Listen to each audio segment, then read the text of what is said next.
Hey there, it's Wayfair here, where delivery and setup are as easy as a few taps on your phone. You're relaxing in an old hammock, scrolling Wayfair's app, when you spot it, a brand new patio set. Next thing you know, Wayfair delivers it right to your patio and sets it up. Oh, you need a new grill too? All right, Wayfair's got you covered. With Wayfair's Room of Choice delivery and fast expert setup on qualifying orders, life gets a little easier.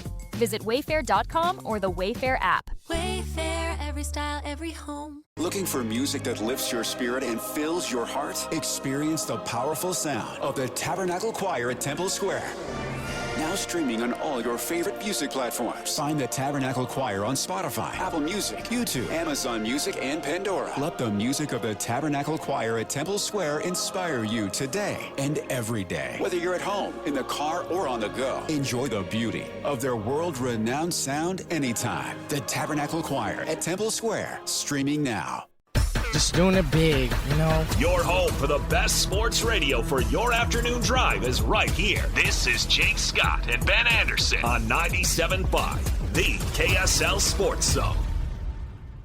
Jake and Ben, 97.5, the KSL Sports Zone. Want to remind you about the Beehive Meals Hero of the Week, honoring people that impact youth sports in our communities. Nominate the youth sports volunteer you know for the Beehive Meals Hero of the Week, KSLSports.com/contest, and listen every Thursday to our show. Jake and Ben, for the winner is the Beehive Meals Hero of the Week. Ben, the Cavs came up short last night against the Detroit Pistons.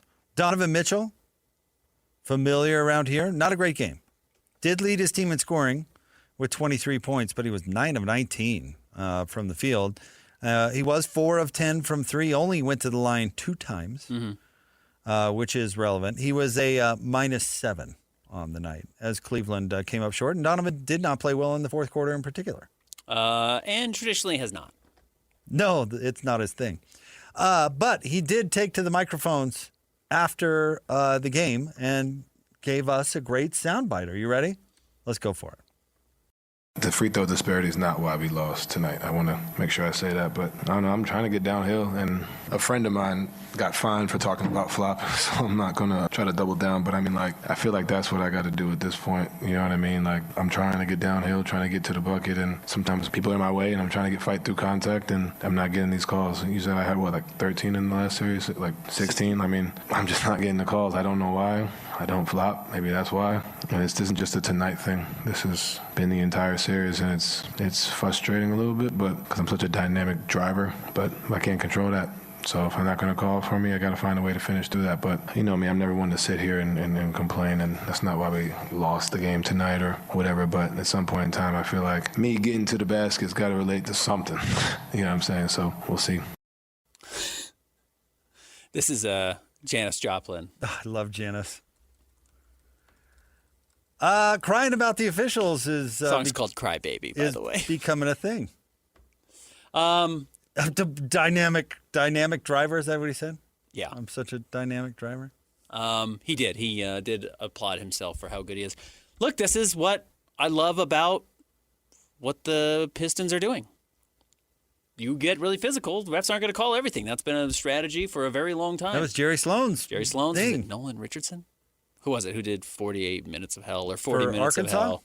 Yeah.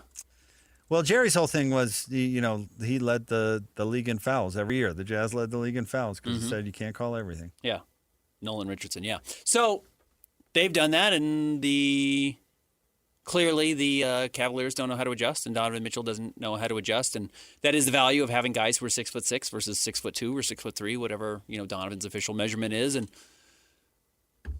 yeah, again, everyone's trying to get the refs to blow the whistle more for them, and Donovan will probably get a couple more whistles after this. He didn't complain about the officials necessarily, but just said, I'm used to getting calls. I didn't get the calls, and I'm really good at driving, so why is it not happening? It may generate a few more whistles. It is not going to change the outcome of the series. You mean like Mark Harlan in his press conference didn't change how the Big 12 officiated their football games? Correct. The Utes still got some PI calls the next year. I don't think that this will have any effect on the officials other than maybe they'll call fewer. Yeah. Now, that's what I'd do. Yeah.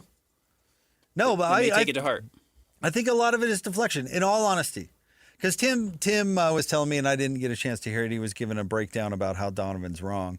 And maybe he is, maybe he's not. I honestly don't care. I just wonder why. What purpose does it serve? And in my opinion, I think Donovan feels the pressure, maybe for the first time in his career. Where Cleveland, we've already seen the rumors, right, Ben? We've already seen that, well, if they don't go anywhere, they're going to get rid of Donovan. Donovan, at some point, has to prove that he's the player he tells everybody he is. Mm-hmm. I would guess there's a ton of pressure on that guy to live up to whatever the spida is and whatever the narrative has been created around him. He's always wanted to be the shoe guy and the star, and I'm the team's best player. Well, at some point, the rubber has to meet the road, and I wonder, let me put it. Remember when he said, "Oh, we will never go out in the playoffs like that again," after they lost to who did they lose to? It was his second playoff run when they lost to Houston, maybe. And it was this kind of entitled take, but what you would think is the right thing to say, and it was almost naive in a way. And he's never gotten past the second round in the playoffs. Right. And at some point, if you were an all-NBA player and the team's best player and a dynamic driver and all this, at some point you have to deliver. And I bet he's feeling the pressure of not delivering. And so what do? You go out and complain about the officials, make excuses. And I do find it hilarious when somebody talks for minutes about making excuses and said, "Oh, not to make excuses." Okay. All right. I don't buy it from Jaylen Brown either. And by the way, you can rub the free throw attempt numbers and offensive foul numbers and in everybody's face, and you're still crying about officials. You're still not good enough to get it done. The problem is, and Donovan's right, is that he is the best player on the team. And when you say that after your second year or your third year, you do set yourself up for the idea that, oh, well, that means inevitably we're going to get to the third round, or, we're going to get to the finals and I'm going to be the best player on that team. And that really says how great I am.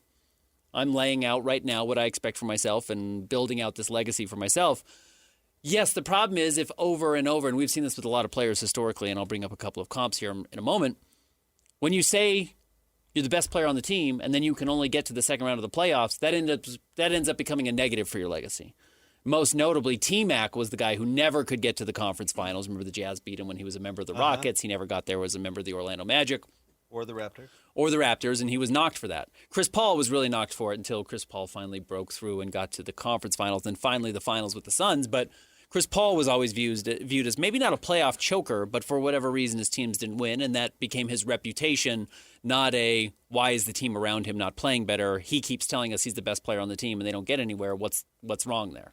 So that's where Donovan is finding himself. So yeah, I bet you there was immense pressure when he had a team built around him in Utah, and then a team traded for him in Cleveland and retooled around him again, and now they've gone out and gotten James Harden, which, as we said, is kind of the ultimate desperation rebuilding sign, because James Harden is seemingly always available 6 months after he lands in his new town, and the team that takes him, it's not quite the old maid that we talked about with Bradley Beal last year, but clearly teams are happy to move off of him, and they don't seem to be brutalized for doing it. So yeah, I don't think that's why the Clippers moved off him, but I get your point. I think he twisted arms to get out of absolutely. town. Yes, he wanted to get out of town as well. But they were also going to lose, and he wasn't changing that all that much. So now Donovan has earned the reputation as the best player. He's told everyone he's the best player. He's told everyone he expects to go further. And when they don't go further, now it's on his shoulders. So I get why he's stressed about it. And I don't, crying about it, I don't know. But is going to the only other logical place he can go to is, well, I must not be getting either a fair whistle or enough of an opportunity to get to the foul line because I can't compete the way I want to. Well, the problem is you. And that doesn't mean you're a bad player. It's not. But again, as we talked about it to open the show, there is a thin but important line between the Dwayne Wades of the world and the Donovan Mitchell of the world. And it's a big gap. Donovan Mitchell should start playing like Mike Conley and buy into the third or fourth best player on the team role. That's how he gets to a championship, I would say. He's not the 1A on a championship. He's just not. I mean, you can blame it on his height all you want, but it is true. I remember when he got traded to the Cavs, thinking to myself immediately, looking at what the Jazz were getting back and looking at what the Cavs were getting and thinking, wow, they're really betting on Evan Mobley to become a superstar. Because the Jazz learned the flaw of having Donovan Mitchell as your best player. That's why Danny Ainge traded Donovan Mitchell. That's why Justin Zanuck traded Donovan Mitchell. They recognized this guy is, if not the best player on the team, maybe you would argue Rudy Gobert was, but is the face of the team, holds the keys to the franchise, and as long as that's the case, you just have a low ceiling.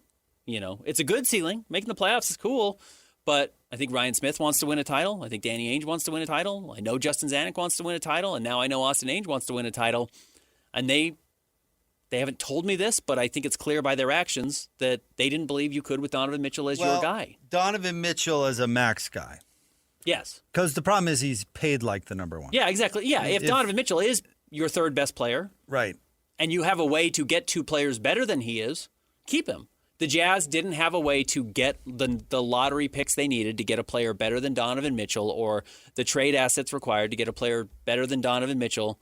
And the Cavaliers thought they had one in Evan Mobley. They thought Evan Mobley was going to be on this trajectory as a nearly 7-foot two-way player, that he could become Anthony Davis or whoever you want, Kevin Garnett, whoever they thought he was going to turn into.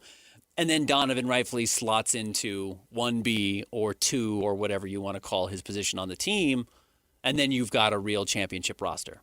And Evan Mobley never turned into that, so that gamble failed. And then the question has to be, why did he not turn into that? And I'm not trying to blame Donovan for everything by any means, but did Donovan being there mean that he didn't have the runway needed to develop into that type of player? Was Evan Mobley never going to become that type of player? I don't know.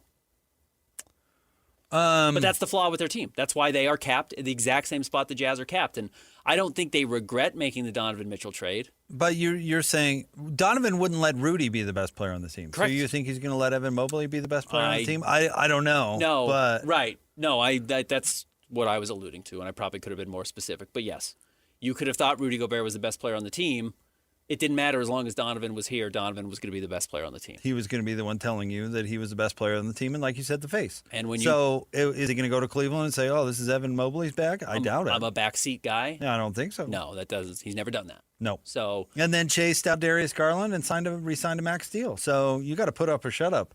Not only is he a one-time max player, they re-upped him. Yeah, and again, excellent player.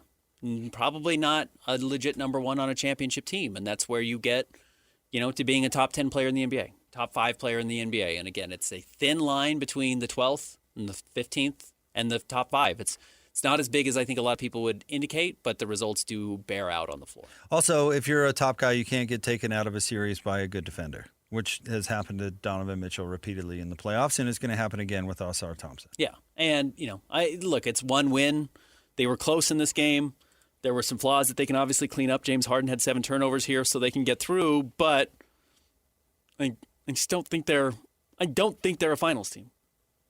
And this year was a particularly wide open year for the East. We said last year I thought was going to be the season that Donovan Mitchell really rued not getting to the finals. Because no, it's this year. This year more somehow than last year. Yep. And he couldn't take advantage of it last year. They lose the opening 2 games of the series against the Pacers. I don't think they got swept, but man, that was not a long series. The Pacers go to the finals. So it should have been that Donovan Mitchell team after winning 63 games or whatever it was in the regular season. This year they took a little bit of a step backwards, but they're more seasoned. You would think they would have a chance to get back there. And again, while there are pathways for them to win this series, and then they could beat either Philly or New York, whoever gets out of that next series, I do think some of their fatal flaws are indeed that. They're too fatal to advance all that far. We're going to talk some college football at the top of the 4 o'clock hour with Adam Rittenberg. He's evaluated off seasons for the P5 college football teams. So we'll talk to him about conclusions that he came to coming up at the top of the 4 o'clock hour. What you got Wednesday at 4:30. It's the Jake and Ben Show, 97.5, the KSL Sports Zone. If the world were like a Sleep Number mattress, everything would adapt for your comfort. Because as your life changes and your body changes, Sleep Number mattresses adapt and shift to give you personalized comfort night after night. And now everything's on sale during our Memorial Day event. Save up to $1,200 on mattresses for a limited time. To experience a whole new world of comfort, visit a Sleep Number store or go to sleepnumber.com. Sleep Number, to a good life sleep. Make game day yours. Tickets, food and drinks, stats, and streaming. Everything you need is in the Utah Mammoth app. Download today and make game night easy. Download on both Android and iPhone.